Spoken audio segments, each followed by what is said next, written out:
I never thought my golden years would turn into a battlefield, but Clara Bennett, the iron-fisted HOA president of Tranquil Bay Estates, made sure of it. She didn't just come after my property, she launched a full-on assault on the heart of my life. My old Navy boat, saw the Sentinel saw. That 32-foot relic wasn't just steel and diesel. It was 20 years of my soul, a floating testament to missions I can't talk about and brothers I'll never forget. After 2 decades in naval intelligence, untangling lies from the Gulf to places I still can't name, all I wanted was quiet. Tranquil Bay, a pristine Sarasota waterfront community, seemed like the perfect harbor. I sank my last essay, VY, ing scashed out shares from my failed forensic accounting firm, torpedoed by the tech crash into a house at 17 Marino Lane. The draw? A private dock where Saw the Sentinel saw could rest. I bought her for due law $15,000 at a Navy auction. A piece of my past I wasn't ready to let go. Barely a week in, a welcome packet thicker than a legal brief hit my doorstep. 80 pages of rules, 65 banned active VY ties, and 1 regulation rule, 29 highlighted in screaming yellow. No watercraft over 30 feet. Saw the Sentinel saw was 32. That wasn't a greeting, it was a declaration of war. At the first HOA meeting, Clara ruled the room like a CEO, her blonde bob flawless, her blazer sharper than my old dress whites. "Mr. Harper," she said, her smile as warm as a shark's, "I trust you've read our watercraft rules." When I asked for a pass, citing Saw the Sentinel saw's history, her eyes flickered cold, calculating. "Rules are rules, Mr. Harper. Property values, you understand?" Her hand twitched on the podium. Her phone checked 5 times in 2 minutes. This wasn't about a boat. This was something bigger. That night, I found 3 of Saw the Sentinel saw's anchor bolts loosened, a storm away from disaster. Tucked under her wiper was a note on HOA stationery, the handwriting prim, the ink that same damn yellow. Saw some boats belong in scrap yards, not neighborhoods. A concerned resident. Saw all my training kicked in. I photographed the EVY Denke, secured the boat, and braced for the next move. It came fast. An HOA violation letter, dated Saw before Saw the meeting, demanding I relocate Saw the Sentinel saw in 72 hours or face DULA 200 daily fines. This wasn't bureaucracy. This was a hit. Clara's campaign escalated. Security cameras popped up, their lenses locked on my dock. A neighborhood watch materialized, its members more interested in my every move than actual crime. Then the bills hit.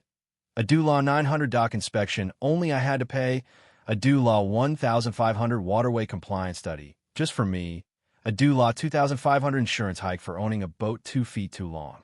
Each came with a 30-day deadline and the threat of a lien. This was financial warfare, designed to bleed me dry. I didn't roll over. I started digging, using skills honed chasing spies. Tom Grayson, a former board member ousted after Clara's rise, sent me an encrypted email. We met at a crowded diner far from Tranquil Bay.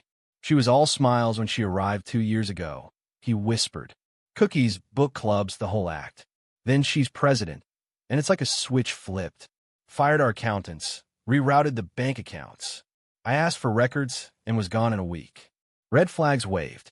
Clara and her husband, a low-rent contractor, earned maybe due law $100,000 a year. Yet she drove a leased Audi Q7, sent her daughter Lily to a DULA 30,000 a year private school, and dropped DULA 200,000 on a home reno. The math didn't add up. Then Margaret Cole, a retired librarian with a steel spine, slipped me a spreadsheet while I tended my scrappy garden. "I've been here 16 years, the VYD," she said. "People don't just leave a place they love. They're pushed." Her list detailed families driven out since Clara's reign. The Garcias, fined DULA 10,000 for unapproved, Roses after questioning a PA VYing contract. The Lees, harassed over their kids' noise after demanding budget transparency. The Browns, buried in violations until they sold at a loss. The pattern was clear. Question the money, become a target. Things turned deadly when I poked into contractors tied to HOA payments. A black SUV nearly T-boned me at a quiet intersection, too precise to be an accident. I cornered Ethan Wells, the the HOA's young accountant, outside a coffee shop. He went ghost white, stammering, "I can't talk. Please." His eyes darted to a dark sedan across the street, the same model that almost hit me. He was scared senseless. Late one Friday, my old directional mic picked up Clara's voice from her house, thin with fear. "Mike, he's military. Asking about the money," she pleaded into her phone. "I can't just saw him. Don't touch Lily. Don't you dare." It hit me like a gut punch. Clara wasn't the mastermind. She was a terrified mom, puppet by someone named Mike, someone threatening her kid. The surveillance, the fines, the run-ins were her scrambling to save Lily while betraying everyone else. 2 days later, Mike's voice, Mike Russo, I'd learned came through icy on another call. "Clara, your Navy pest is a problem. Forensic accountant, huh? Bad for business. You've got 36 hours to make him disappear, or we do it our way. Lily's dance class, Mondays on Bayshore. Be a shame if she missed it." That night, Clara's browser history showed desperate searches. Saw to sink a boat, quietly saw sabotage fuel line, saw. At 2:47 a.m., under a moonless sky, she slipped into the lake in a cheap wetsuit, her flashlight shaking as she saw the Sentinel SS fuel line and loosened her drain plug. A text from Russo buzzed her burner phone. "Saw nice swim? Don't screw this up." Saw she froze, spotting the plaque, saw USS Courage. In memory of those who served, saw then finished the job, tears mixing with lake water. Leah VY in a shred of her glove caught on a bolt. At 6:47 a.m., the marina manager's call shattered me. The VYD saw the Sentinel saw us gone. She's sunk, standing on the dock, seeing just her mast tip above the murky water. I felt a grief I hadn't known since losing men overseas. Claire showed up at 9, playing the shocked neighbor. "Oh, the VYD, this is awful," she cooed, but then slipped. "They think it was a mechanical failure, right? No diver had been down yet."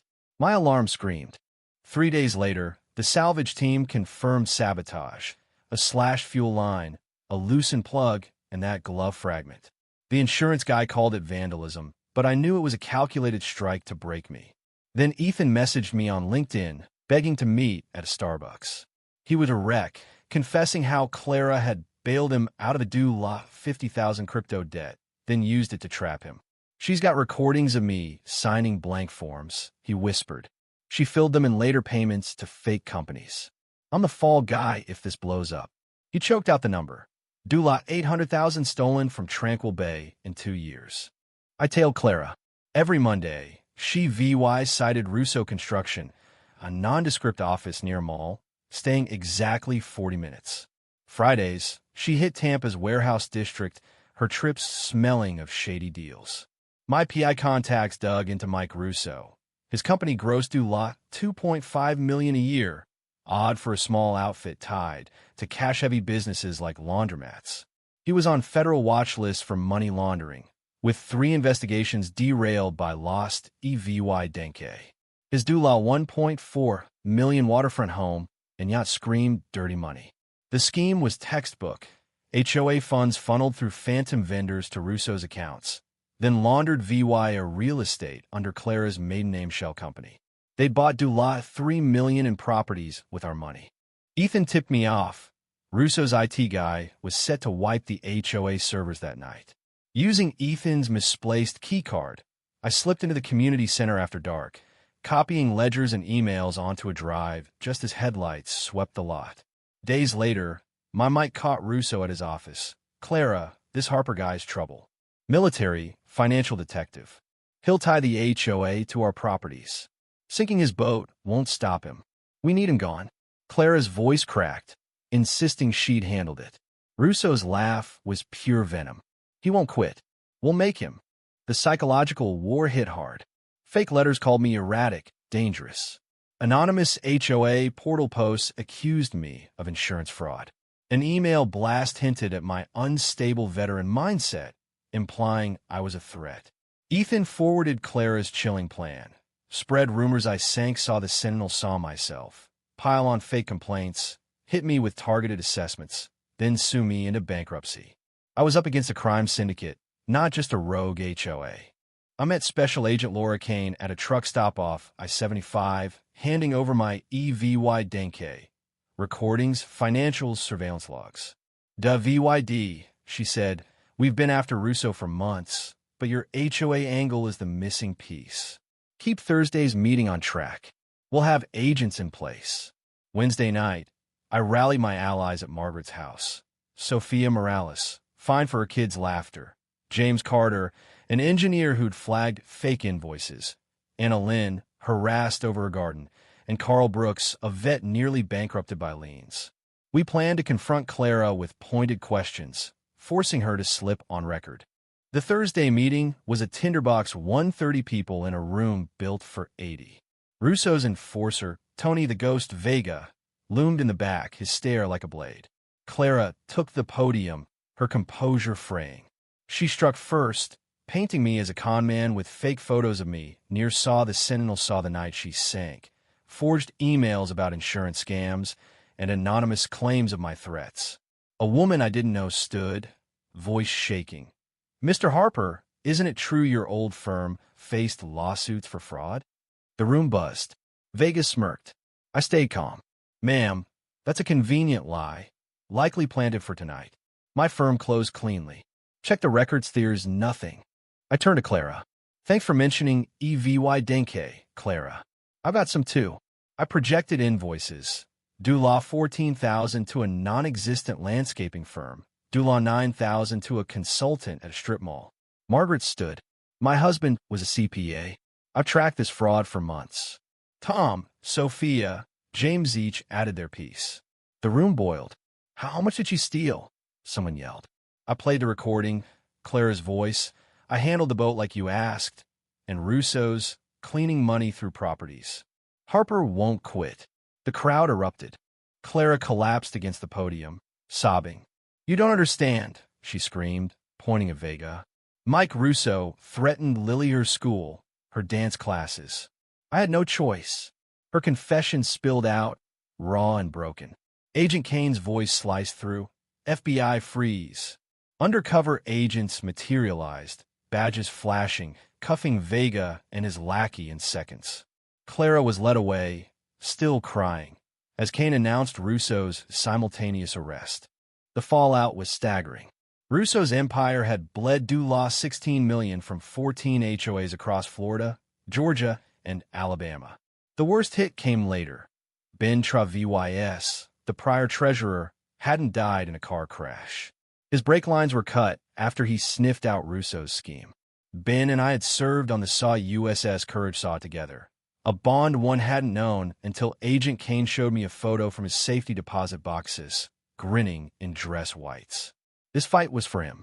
Clara got 10 years, her sentence cut for testifying against Russo, who drew life without parole for money laundering, murder conspiracy, and racketeering. Vega got 20 years. Tranquil Bay rebuilt, with Margaret as president and new bylaws for transparency. Saw the Sentinel Saw rose again. Rechristened Saw the VYS Sentinel Saw, a community beacon. Lily, scarred but strong, won a scholarship to study architecture. Clara, from prison, earned a GED, helping inmates with legal aid, her letters heavy with regret. I started Harper Integrity Solutions, auditing HOAs pro bono where corruption festers. 3 months ago, another HOA called, citing Ben VYS's old notes.